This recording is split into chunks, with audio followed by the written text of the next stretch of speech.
Imagine standing in front of a mirror. You see your reflection staring back at you. But here's the unsettling question. Is that really you? Or is it just a carefully constructed image? A performance you've perfected over years of trying to fit in? Most people spend their entire lives wearing a mask. They never realize it's there. They think the mask is their face. Think about this for a moment. How many of your daily choices are actually yours? When you chose your career, were you following your passion, or were you chasing your parents' approval?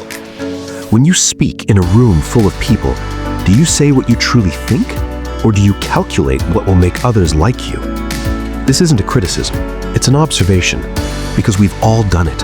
We've all traded pieces of our authentic self for acceptance. And slowly, without noticing, we became strangers to ourselves. The psychologists call this the false self, but you don't need a degree to understand it. You felt it.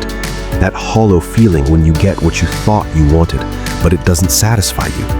That exhaustion that comes from pretending everything is fine. That quiet voice inside that whispers, "This isn't who I am." The false self is built brick by brick, starting in childhood. You learn quickly which behaviors get rewarded and which get punished. You discover that being too emotional makes adults uncomfortable, that asking too many questions is annoying, that certain dreams are unrealistic. So you adapt. You become smaller, quieter, more acceptable, and everyone praises you for it. They say you're mature, responsible, well-adjusted. But inside, something dims. Here's what most people don't understand. The false self isn't evil. It was necessary. It protected you when you were vulnerable, when you needed to belong, when rejection felt like death. Your false self kept you safe. But what once protected you now imprisons you, because you're not a child anymore. You don't need everyone's approval to survive, yet you still seek it, constantly, desperately.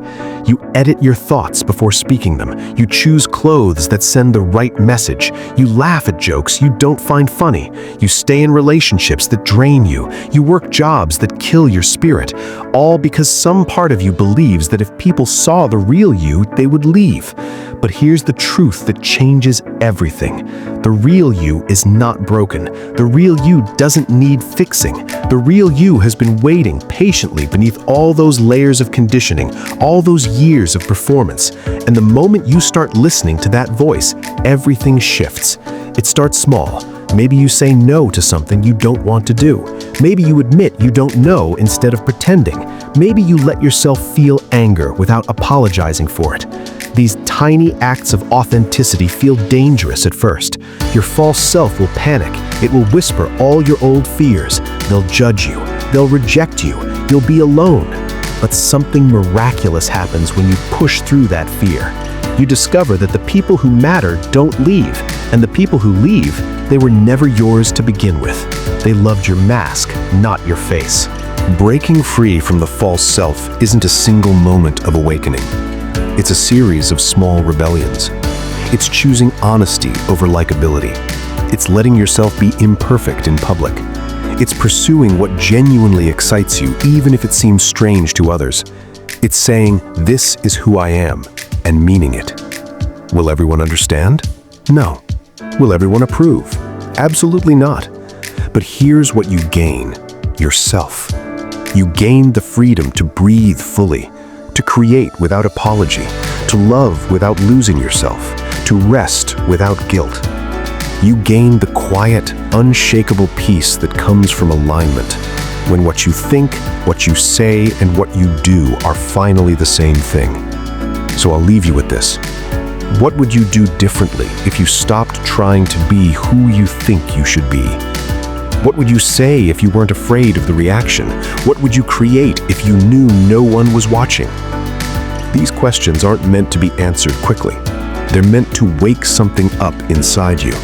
That part of you that's been sleeping under layers of expectations and obligations and fears. The false self feels safe because it's familiar, but safety isn't the same as freedom. And you weren't born to be safe. You were born to be real. So start there, with one honest moment, one authentic choice, one small act of courage, and watch what happens when you finally stop performing and start living. The world doesn't need another perfect person. It needs you, the real you, unfiltered, unpolished, unapologetic. That person has always been worth knowing. It's time you met them.